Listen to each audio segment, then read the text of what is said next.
The first rule in grip sport is you tell everyone about grip sport. Crushing, pinch grip, thick bar, wrists.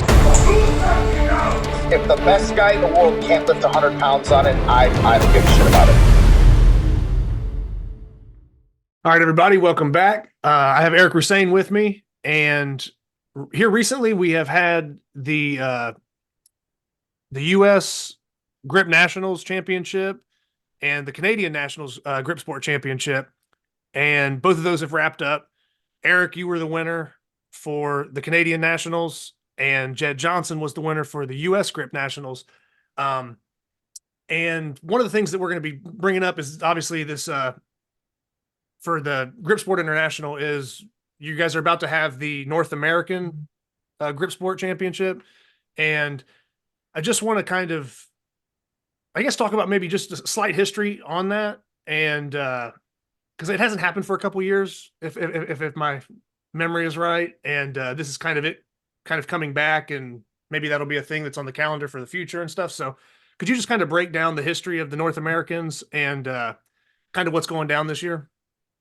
Yeah, sure. So the North American Grip Sport Championships have been held pretty much throughout the 2010s. I think that's what the name of the event was. It was predominantly the equivalent of the U.S. Nationals. I mean, there'd be one Canadian, two Canadians. There'd be a smattering, a little more in the later years. So like 2017, 18, 19, there were a few more Canadians attending the North American Championships.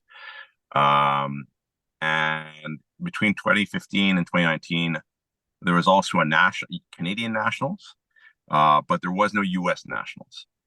What happened is the pandemic hit, and shut down border travel, shut down everything basically, and the restrictions, I think, at least in Pennsylvania, were a little less severe than they were up here in Canada. So Jed was able to keep hosting an annual event, but it decided to call it the U.S. Nationals, given that it was not even possible for Canadians to go down.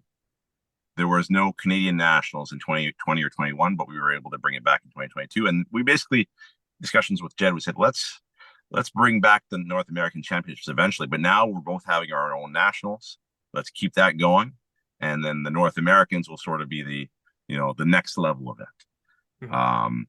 So I was on track to host this particular contest in 2020 when everything hit. But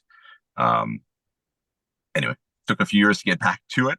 2024, I was like, all right, the sport's clearly back. Numbers are growing. I want to bring it back this year. So we made plans last year for me to host it in June 1 and 2. So I really wanted this to make this sort of a next level event in terms of a step up from nationals. So I'm putting a lot into this particular contest. It's a 2-day contest. Mm-hmm. There's 7 events. I really want it to be sort of, I want a lot of events to really crown who is the best overall grip sport athlete. We have these multi-venues. We have King Kong. We have Naples at Mare World Championships. We have these different multi-venue contests, which are great.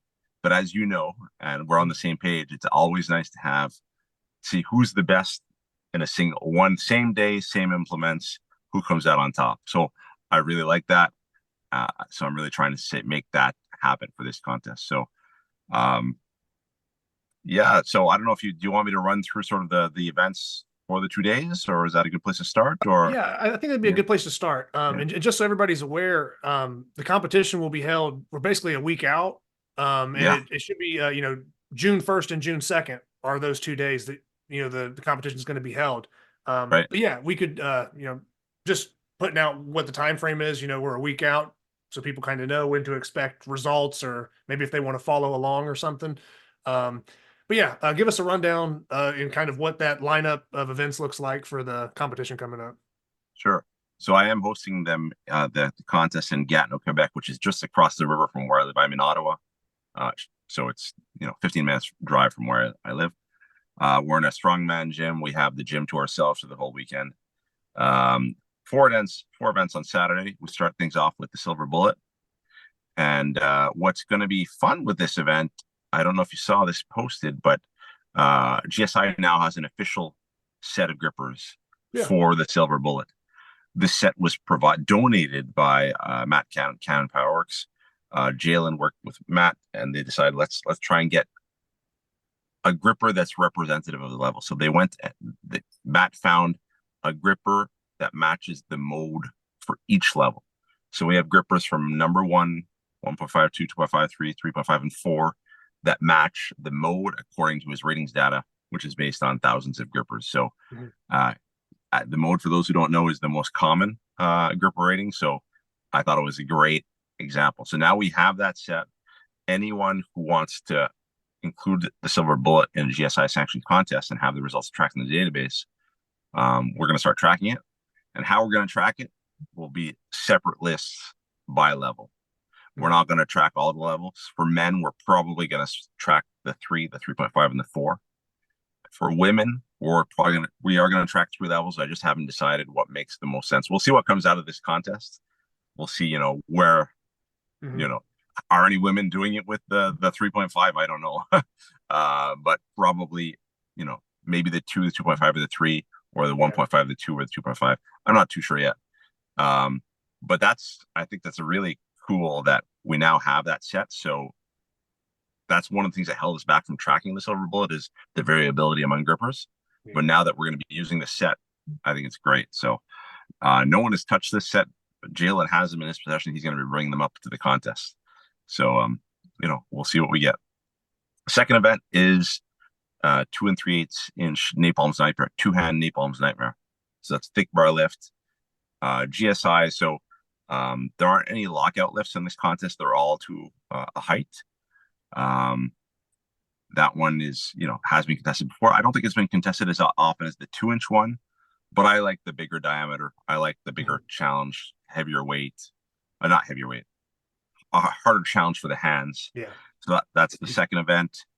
All of the lifts to a bar are going to be done last man standing, with preset increments. For this Napalm's Nightmare, we're going to be doing 6-kilogram jumps. It's a little challenging because 6 kilograms.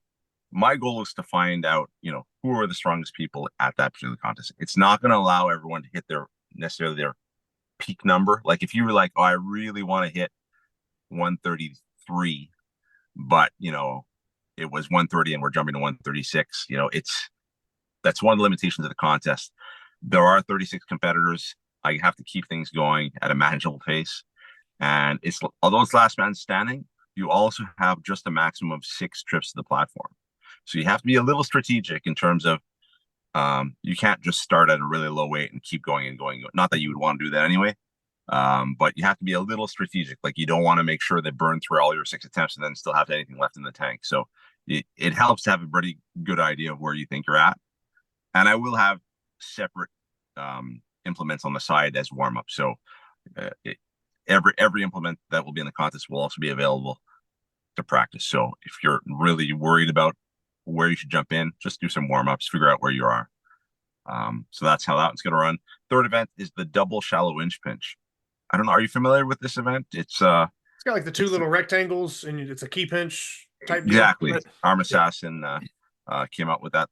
And so double key pinch, 6-inch height. That'll be 2-kilogram influence because the weights lifted ultimately will be much less than the second event. That's the first time that will be tracked as of following this contest in the GSA did. So that's a new event that'll be tracked. Fourth event of the day is the wrist wrench, deadlift from the ground, 1-hand wrist wrench. That's also an event that's going to start being tracked as we've come up with rules, sort of standardized rules. So that's day 1. Hey, Eric, real quick, is that wrist wrench? Is that 2 3/8? 2 3/8. Okay. Just double check. For the contest, we are using the Arm Assassin version. I had the original version, but the original version hasn't been made or sold in many years. So I figured, is that the one that has like the green straps on it? Yes. Yep. Yes. I know what you're talking about, but I haven't even seen one in forever or maybe at all. Yeah. Of course, it's plastic it feels pretty much the same. So I Yeah. think it makes more sense to get with a version that's being readily available. So Mhm. um, so those are the 4 events in day 2. I think it will be a full day. Uh, contest starts at 11. I'm hoping to be wrapped up day 1 by 6 o'clock. I think about an hour for silver bullet, and then 2 hours for each of the events. I think it's manageable. Yeah. Now, Eric, are you running one platform for everybody? It is one platform for Okay. everybody. Just Yeah, double check. Yeah. I just yeah, info that maybe people, you know, yeah, if they're watching along or maybe they're competing and not sure what they're getting in, oh, are we going to be, yeah. separated at all? It's one platform and everybody's going to be together. So, okay. Everyone's going to be together. Like I said, it'll be a packed day, but I think it's possible, and it is only 30 seconds per trip. It's not a minute, so I think it'll keep things moving. Not too bad. Um, Day 2, we're starting off with the Napalm's Nightmare 3x4 pinch blocks. The standard rules. Then event 6 will be a little bighorn, 6-inch lift, and we're finishing it off with a medley. So 30-item medley for the women and a 40-item medley for the men. That's obviously going to be the longest event to run. It's 3 minutes for the women, 4 minutes for the men. And these are tough medleys. These are harder on average than what I've typically featured medleys at a lot of my events, but this is sort of one level harder. There's obviously a mix of easier, medium hard, very hard, but there's more of on the hard range because it is a challenge. I mean, when we have really the best in North America coming, but not everyone is at that same level. Everyone's sort of qualified to go, but we're not all different weights. So Yeah. Well, and you don't want somebody like, you don't want somebody that's going to, I don't know, let's just say somebody flies in or they drive a ridiculous amount of hours to compete against the best. And it's like, oh, well, in the medley, there's a 25-pound hub. yeah, And you're like, exactly. oh, come on, so yeah, you want it to kind of have that standard to kind of match, hey, and if there's somebody that maybe isn't quite at that level, or maybe they struggle with a few items, it's like, well, I think most people would rather find out kind of where they stand and see what the best are capable of than see Yeah, everybody held back with something that's just too easy and people are breezing through it. So right. I'd say a good call on just trying to, I guess, up the standards on a lot of that stuff, just to kind of make it, like you said, kind of just a notch above Right. other competitions and stuff like that, because that's kind of the field that you're kind of setting this platform up for, people that Right. have gone through the nationals and up and whatever. So it's I think that'll be a good thing. It's I feel I've done many more men's medleys than women's medleys, and I feel I have a lot more data to work with. The women's medley, the original list I put together, I pretty quickly realized there was a few too many on the easy end because I had a lot of people come and try them out. And once I was seeing the implements that everyone was getting, I'm like, okay, I gotta increase the weight. Gotta increase the weight. Now I'm wondering if I increased it too much on some of them, but I guess we'll see. It's hard really to come up with the perfect balance, but I learn every time, and then I'll make some refinements. But yeah, I will admit that this is on the tougher end. And if any, I don't know about the women, but if any man does all 40 items, there is no official prize, but I'm gonna have to find something to give them Yeah. because it would be impressive. Yeah, if somebody completes all 40, I think I've seen most of the list. I don't know if anything's been changed, Yeah, but did you post the medley on Gripboard at some point, or the it's on items? the Or grip board and it's okay, on the Facebook event page. Yeah, I thought I had seen like all the items. So yeah, if I'll go back and double check it. But yeah, if anybody does end up completing it, I don't know if you need help kind of gathering some kind of prize up or something, or I don't know. I'll throw something in for that as well, because that yeah. pretty big accomplishment. Yeah. There's nothing on that list that hasn't been done before, but for someone to do them all at the end of a second 2-day contest Yeah. within 4 minutes, that would be impressive. Yeah. You have to be moving. Yeah. Um, that's the contest. I'm really happy with the who's coming in terms of. I think it's very representative in terms of a North American championship. It's We about have 50-50, right? there's Roughly? a few more Canadians, but we Okay. have Canadians from 5 different provinces. So from Mhm. Central, Eastern, Western provinces. We have 14 U.S. states represented across, all around the U.S. So I'm really, really thrilled with that. One thing I'll mention though, there's 36 competitors. 16 of them are actually from the Ottawa area.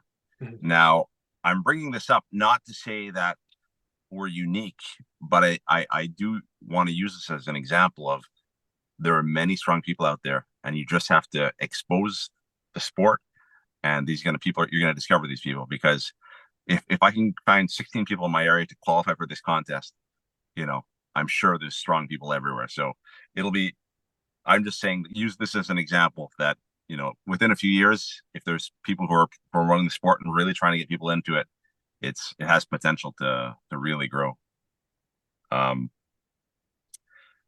So I'll just mention the prizes. So there's nice trophies for top 3 in every class. 6 men's weight classes, 3 women's weight classes, plus an open masters men's. There are huge trophies for the overall champions, men and women. And there's cash. I really wanted to offer cash for this contest because I am trying to separate it from the others. There's $3,000 in cash, $2,100 for the men's classes spread out among the top 6 overall, and there is $900 in cash spread for the top 3 women overall. There's 26 men coming in, 10 women, so I knew that's the spread. That's how it's going to be. And other people have thrown additional prizes, like Will Giuliani who's coming from California. He's thrown in $100 to the pound for pound champion. So that's nice. Thank you, Will.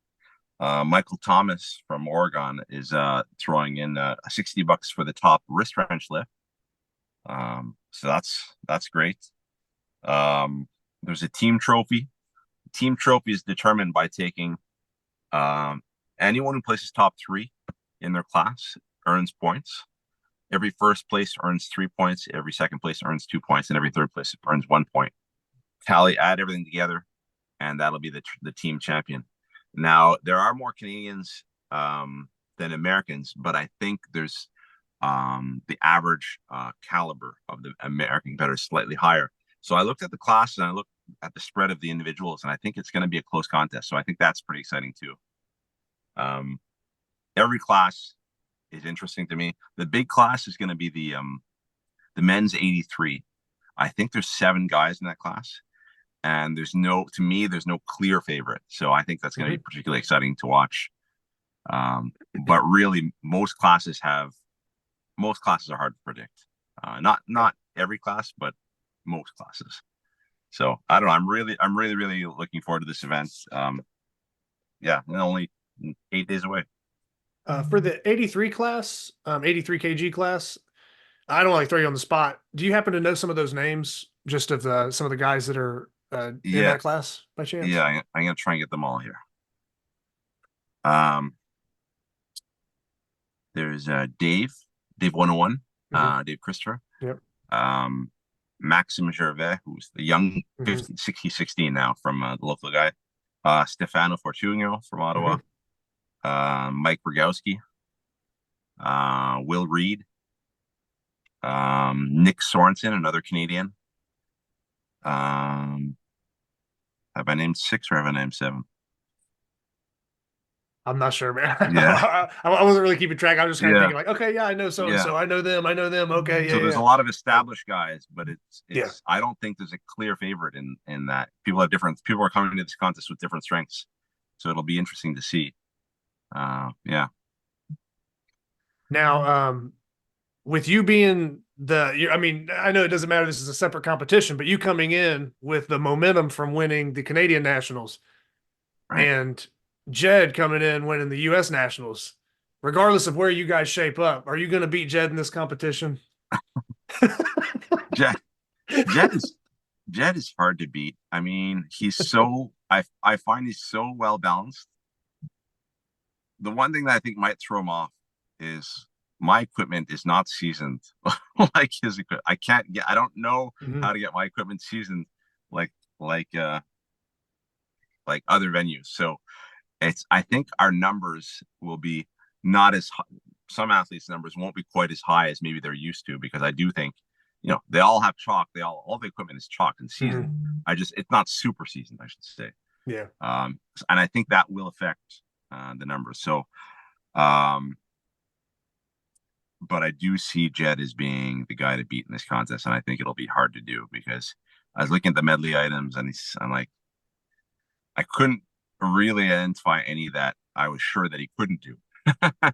Whereas I think most of us are seeing this medley and like probably discounting a few of the things, like, I'm probably not going to do that, or I'm not even going to bother trying. But so, I'd love to beat Jed, but it's not easy to do. I said I didn't want to get into like a big prediction or anything, but with both of you guys recently having wins in the nationals, I just wanted to kind of mess around, make a joke about it, and just see what you're thinking. But is that mostly it, or is there anything else to kind of add? I don't know. I know sometimes with these competitions, there's like people are hanging out afterwards and stuff like that. Is there going to be anything kind of like that? I'm sure people might do that. Yeah, so talk about that once they're there and lifting and stuff. The Saturday night, where almost everyone's going down the street. There's a great steakhouse / rib place, and it's just a couple blocks away. So almost everyone is going to that. So that's going to be the Saturday night party, basically. Okay. So that's the only thing that's organized officially. I know a lot of people are just flying in on the Friday, and they're leaving like either Sunday night or Monday. So I don't know how much sightseeing anyone has, but that's the main party night, is the Saturday night. Okay. So, yeah. I just wanted to kind of check, you covered events, trophies, some sponsors, stuff like that, and just post competition type stuff. So yeah, that's probably about it, really. Yeah. But yeah, I'm looking forward to seeing how it turns out. I kind of wish I was able to make the trip, wish I could be up there and competing, just to be around everybody. Cause like I said, it is a pretty stacked field and pretty diverse with where everybody's kind of traveling from. So if there was one competition I am kind of annoyed that I'm not able to make, it's this one. This is one that I kind of wanted to do. But other than that, I'll be excited to look along, or watch along as it's going. Is there going to be any type of live stream possibly? I know in California they had it set up. I didn't know if maybe that'd be something that. So it wasn't something that I was sort of thinking about, but Jed said he's probably just going to bring his phone and stream the whole thing. So I think that's the plan, is Jed's just going to stream it on his channel or on Facebook. I don't know how he's doing it, but so I do think there will be a possibility to watch it live. One thing I will mention is, so we're thinking that the North American, because there are so many of these big contests, there's nationals, there's the big arm lifting contests, there's the King Kong, there's a lot of contests. So we were thinking of doing the North American Championships every 2 years and having it move Canada, US every time. So that's sort of what we're thinking. And I'm hoping that it remains sort of as a level up event. What that means, it can become at the promoter or tournament director's discretion. But I'm hoping to give an example of what I think it should be in terms of what I mean by next level. Yeah. I can't compete with the Arnold or Olympia stages. I can't compete with those venues. But what I feel I can compete with is the feeling, keeping the competitors in mind and making them feel like they're athletes, they're important, and I really want the experience to be very positive. So I'm really giving a lot and trying to make sure that everyone is comfortable. So that's where I feel I'm able to compete. I'll getting stage time at the Arnold isn't super easy, but I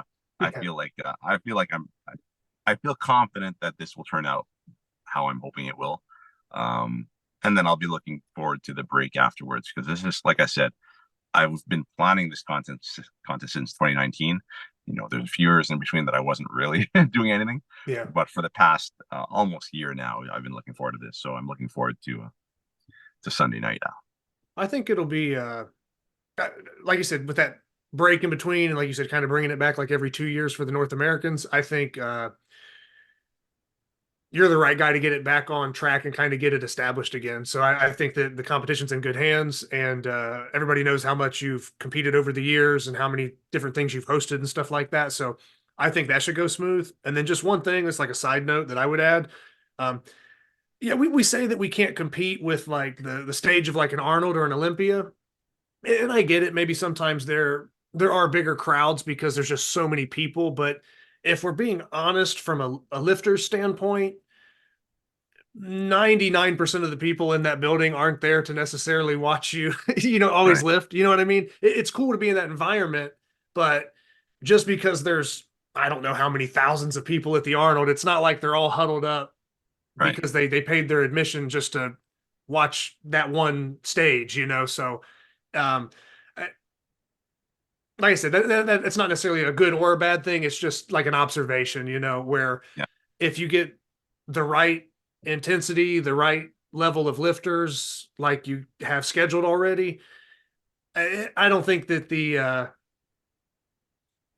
how do I put it? The like indirect viewers that are just, I don't think it matters as much to me, Right. if there's like the who's who in your sport and they're all there in the same place and the energy's up, that That's what does it for me. I'm good with that.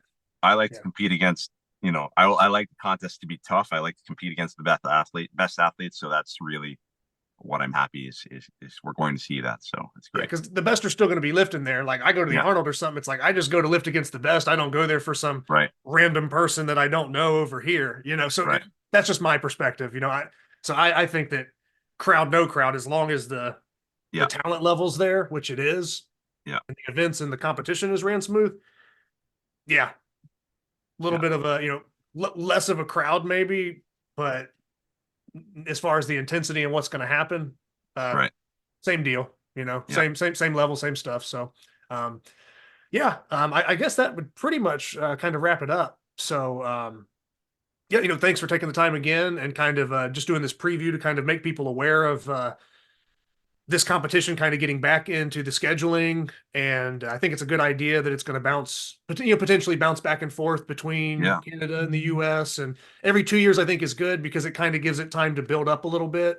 And Yeah. it doesn't just like water everything down to where you're like, well, half the guys are having to miss nationals, or they're always Right. missing North Americans because everything's so stacked and they're doing too many Yeah. things. So I think that's a smart call. So, Yeah. yeah, looking forward to you guys lifting and kind of watching along. And yeah, like I said, I don't know. That's pretty much it. I'm just kind of excited to see how things play out, and hopefully this will generate some interest for, I don't know, maybe some grip people that are interested, but they're not competing, or they weren't really aware it was coming up this soon. Hopefully that'll kind of get them, I don't know, pumped up for it and kind of watching and tuning in too. So, Well, yeah. thanks for doing this, Zach. I really appreciate it.